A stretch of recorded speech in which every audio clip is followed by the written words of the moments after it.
Hi, my name is Chloe. I'm going to be answering the initial reaction questionnaire as part of our assignment. So, the first question was, when you think of the term phrase dual language learner, what images come to mind? Age, gender, language, race, geographical location.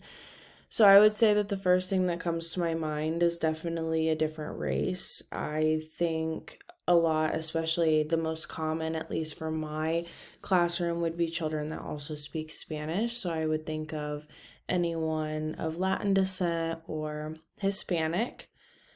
I don't really think of any genders or anything, but geographical location, I think of, Southern America, I think of Central America, and that's usually the only place that my mind really goes. What challenges do you think DLLs experience in early childhood education settings? I would definitely say that one of the challenges they probably face is language barriers, and this isn't even just for them to the teachers. I think there can definitely be some issues relaying messages to parents as well, because sometimes with dual language learners, from my experience and actually like friends that I know, people that I grew up with, their parents might only speak one language and then they learn English when they're in school and stuff. So I do think that there can be some issues with like, teacher to parent or teacher to student to parent, relaying those messages.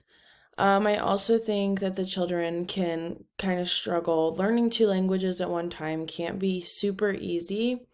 So when they're so focused on like the one language, it might just get really confusing, especially if they're at home they're speaking Spanish and then in school they're speaking English. That can get really confusing for children.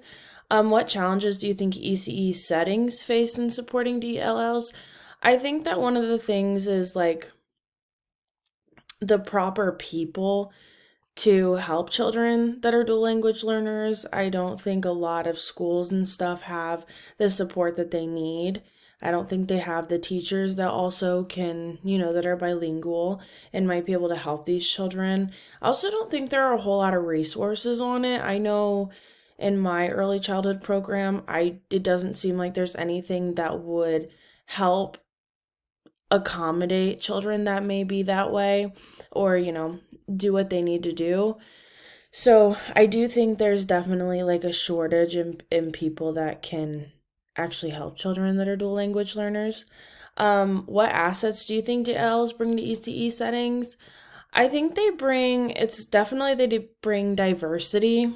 Um, it's becoming more common, I think, for children to speak two languages, but I feel like it can bring a whole new perspective. It also can sometimes bring a different, like, cultural perspective into a classroom. So things might be a little different, and, like, in order to accommodate those cultural needs and traditions of children, you can do more things. So I do think that it makes it a more interesting space. The other students get to learn a little bit about this child and why they do speak two languages and maybe where their family's from. Should DLL be taught in their first language in English or both in ECE settings, and then why? I think that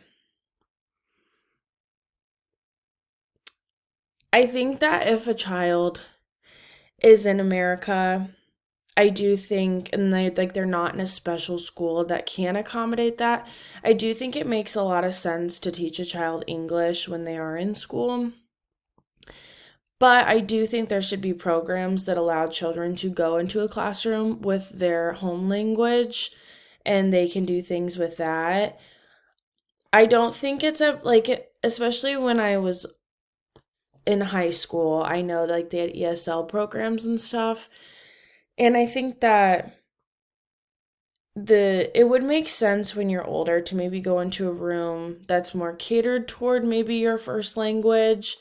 But I do think it's important that children that are growing up in the United States do learn English first, just because that's their entire career is mainly going to be focused around, or it's going to be in the English language, especially because you do have to take classes all of your classes growing up are English class, but that doesn't mean that they should only speak English in school. I think that there should be opportunities where they're allowed to show that they do speak another language. I don't think it's fair, especially with how diverse our country is. I do think that they should have some accommodations for that.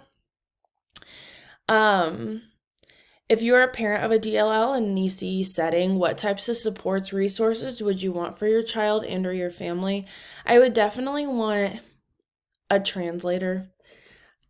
I just think that it's important. Like if I only spoke one language and my child spoke a different language and my language, I definitely would want someone there to help me understand what's going on. I also think that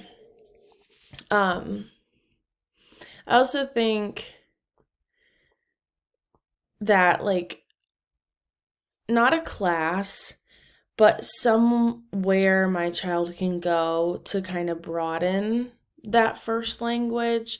It's a little more difficult and it's a little more complex to ask for something like that, especially in early childhood programs who sometimes, they're only focused on one thing and they don't have that extra inclusivity of different cultures and languages. It is a big ask, but I do think it would be important to have for my child to be able to go somewhere where they can, do things in their own language, even when they're young. So I do think the most important thing would be have a translator or someone who also speaks that language in the school or in the classroom, so that especially if I'm trying to work with my child, like I want you to know this language, but I also want you to know English. I want someone there to make sure that they're learning their home language. What are some strategies or resources you think should be present in ECE settings, instruction to help DLLs develop early literacy skill? I would say if the school knew that my child had a different language at home, I think assignments. So like, for example, we trace letters at our school, we trace colors in English at our school. I think it would be important if they knew that I spoke Spanish, that maybe instead of just blue, then it would be in Spanish and the child can trace both of those. I do think that would be a really helpful strategy. It wouldn't be something that would impose too much on the classroom as a whole, but it would be more directed towards the child that actually speaks a different language. It would help them learn both languages and practice writing both languages, that as they get older, they will completely know both of their languages. In ECE settings, should the DLLs be assessed/screened using the same assessments and screeners used with non-DLLs? I do think that they should be assessed using the same thing, but I do think that depending on what the stronger language is, and this can be based off of observation or it can be based off of kind of how the parents say like, oh, my child is a lot better with this language than they do English. I do think they should maybe be assessed in their language, but I do think it should be the same assessment. So if you're assessing them with numbers, I think that if a child had a stronger relationship with their language, that the numbers should be assessed and screened in their home language instead of just English numbers. Do I think a child should also be assessed in English? Yes. I think it's like critical in the beginning, especially when you're trying to help a child that is a dual language learner, to make sure that you understand what language is more dominant for them. So if they're in your class and you're observing them and you notice they learn a lot better in English, I've noticed that they speak very well and they're just doing the same things as the rest of the kids, I do think they should be assessed and screened in English. But if there is a little bit of a difference in how they learn in English and they actually know the things in their home language, I do think they should be able to be assessed in that language as well. So yeah, that is it. Thank you.